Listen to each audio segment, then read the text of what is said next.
Hey everyone, welcome to Pelican Podcast, and this is your host Hooreen Farooqi.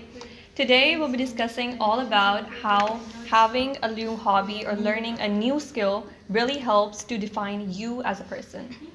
Now it is time to welcome our guests, Mr. Ali Ghazi and our very own Verda Fatma, who are here to tell their stories about how their hobbies or their interests helped play an integral role in their lives. Okay, so hello everyone. My name is Verda Fatma. I'm currently doing my A levels from the City School PF chapter, and psychology has been my interest since childhood. So that's the reason I took it as one of my subjects in A levels. Hello everyone, my name is Ali Ghazi and I am a student from A2 in the chapter. The skill I'm going to be talking about today is public speaking, which is vital for everyone throughout their life. Okay, thank you so much, Ali Ghazi and Verda Fatma, for joining us here today. Psychology.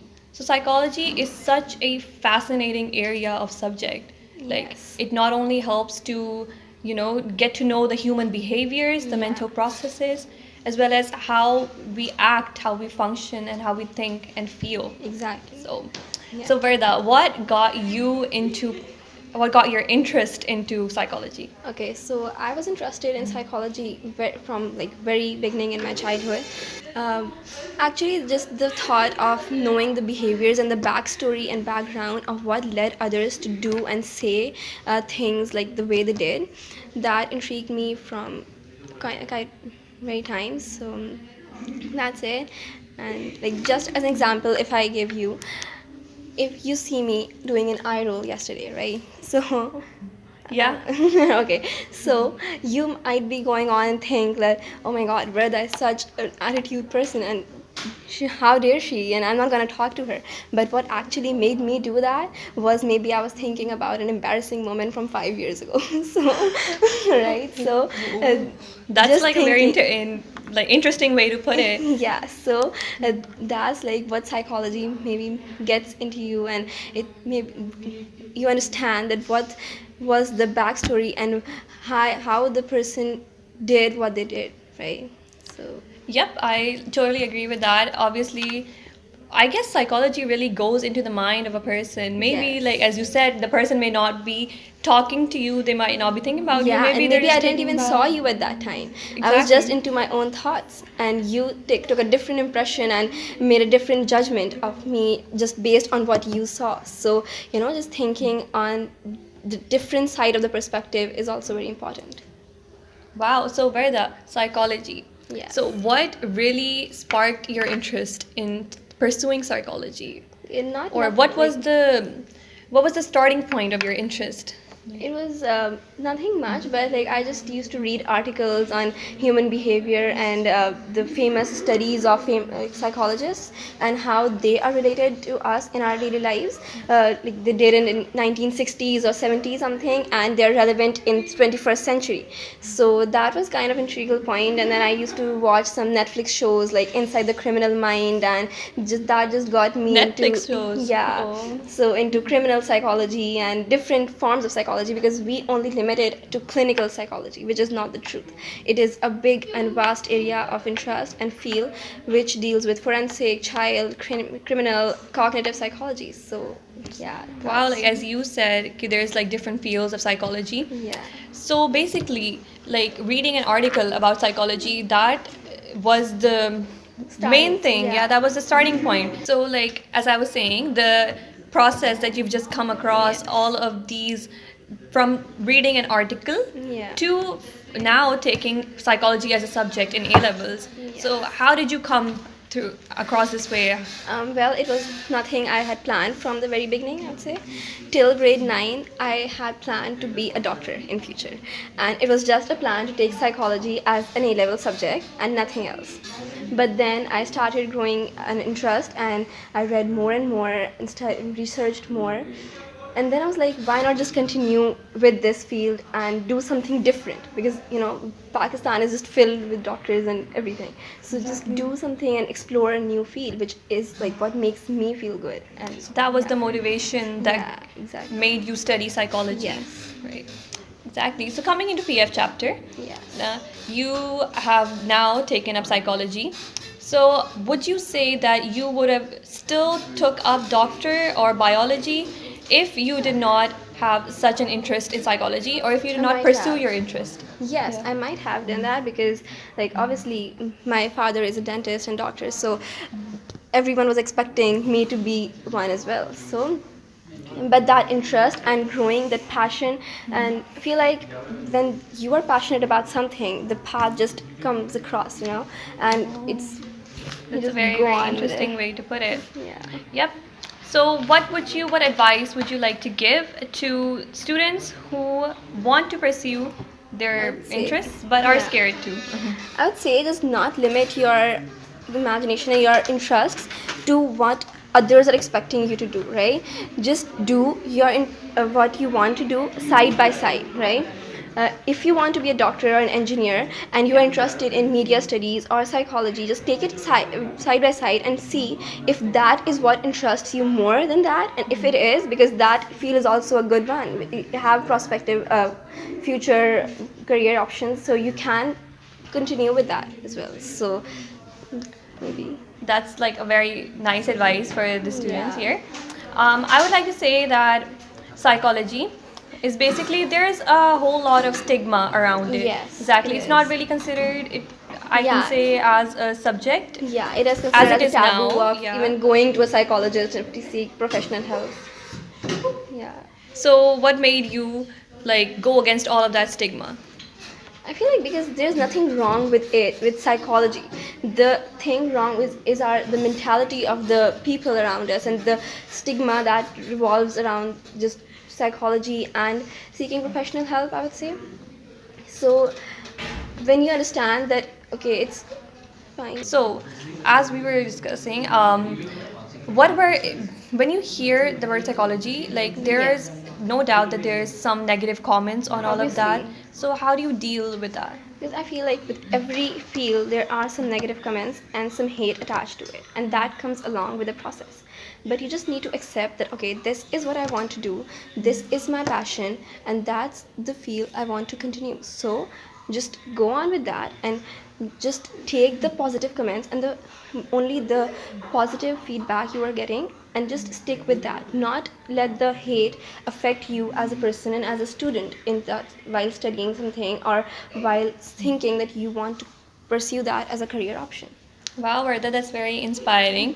Coming to the fact that you have gone such a long way, you have come such a long way, and now you're thinking about pursuing psychology and becoming a psychologist Yeah. as a future career. Yeah. Exactly. I think that's very, very inspiring. Thank you so much, Urda. Thank you for inviting me. So we have Mr. Ali Ghazi here. Ali Ghazi, I can say that psychology and public speaking go hand in hand because even in psychology, like Yes. You need there communication needs skills. exactly. For that. So would you say that public speaking would help in every single career options as well? Yeah, definitely. All throughout your life, every career, I believe that every career has public speaking in it.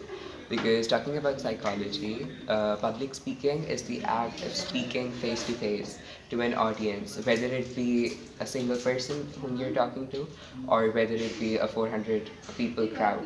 Public speaking is the act of framing your thoughts into words and fill it with emotions and express it. So I believe that yes, Yeah, they too therapists need do need communication, communication exactly. skills They need to to pursue. communicate with Yeah, their patients. exactly. Yes, So yeah, definitely. What a great way to put it. Like, so public speaking is basically just a building block of building your own personal skills as well, right? yeah. It not only gives you the confidence boost that you need, as well as in future careers, as well as in social life as well. Yeah, definitely. Public speaking has so many benefits that one can't even count them on your fingers. From just talking about myself, public speaking has helped me a lot throughout my journey at PAF chapter. From making new friends to giving interviews to talking to expressing my thoughts, public speaking has always been a vital role of my life. So, yeah. That's a very wonderful way to put it. I would like to say, okay, what was your journey? Like, when did public speaking come into your life?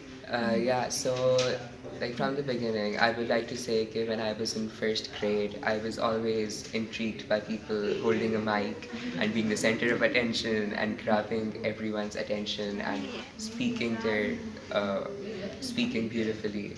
So yeah, also lawyers always intrigued me, like lawyers proving their point. Also, I love to argue, so Oh, I can relate to that. yeah, arguing is like proving my point to people is always what I want to do. So yeah, public speaking, I really love public speaking because of that too. Exactly. I'd say that public speaking really requires a lot of courage. Na? Yeah, So, as well as you being the vice president of the PSS Society, Public Speaking Society of PF Chapter A levels. So, what is some advice or what are some tips that you would like to give to the new students who are like coming into the world of public speaking? yeah, so the most common thought which I have seen in new public speakers is that they're afraid to come up or talk in front of people or having stage fright or like shivering on stage. So every what I would like to say to those people is okay, everyone starts somewhere. So just talk, just express your feelings, express your words. So everyone starts their journey somewhere. Just talk in front of people, whether it be a crowd of like three people. Talk in front of your friends. Yeah, that's my advice. Okay, just start talking, and gradually you'll build up the confidence. You'll bring up your courage, and throw away the stage fright, and you'll start public speaking in no time. Exactly. So, public speaking, I bet, has become like a huge part of your life now. No? Yeah, public speaking has, like every other subject, public speaking has so many fields imposed into it. Like, from my perspective, I'm not really into politics. So, public speaking, just say it has a field, NUNs, and I'm not interested in that. Exactly. There's like so Yeah, many there are different so many fields. fields, There's from parliament. declamations to parliamentary debates to speeches to regular motivational talks, or yeah, from MUNs. Yeah, there are so many fields. So Exactly. from my perspective, I am really into parliamentary debates. Like I told you, I'm really into arguing. So Exactly. parliamentary debates are all about that. And law, mock trials are also, I am really intrigued by mock trials as well. Exactly. So there's like even in public speaking, there's everything for everyone. No? Yes, Whether exactly. like Verda may be interested in debates, Yeah. like Verda may be Or just interested in MUNs. discussions, Yeah. yeah, or MUNs. No? I may be interested in, you know, declamations. Or maybe TED Right. Talks, you talk a lot. I guess. I bet I can get into that as well. With that, I would like to say, okay, what is the last final advice that you guys have for the listeners? Okay, What so advice would you like to I give? would say that you should follow your dreams. Like, just go on and do what you want to do, and just stop having this fear in yourself. Just overcome your fears because, like as Adi Khadi said about stage fright, I had stage fright personally, but then I overcome it. I just said that okay, there's nothing I cannot do. Right? Just having that in my own psychology, Such just like controlling my thoughts. That's what psychology taught me, and then I related it with public speaking. So Yeah, exactly. Like I mentioned before, everyone starts somewhere. Exactly. So even me, when I first started hosting events, I compared in a lot of events. So when I first started comparing, my legs would shiver. I would not know what to say. I would have a lot of ideas of what to say before the mic came into my hand. And then Yeah, then in you front just of people, I silent. would just be blank. So yeah, and just never give up. There's always a point where you feel like, okay, no, public speaking is not for me. So yeah, just never give up and keep speaking. I bet everyone can relate to your experiences, Yeah. and that is something that I think everyone must have, encountered once in a while in their life. So, with that, thank you so much for joining us today for the Pelican podcast. I'll see you all next time. Allah Hafiz.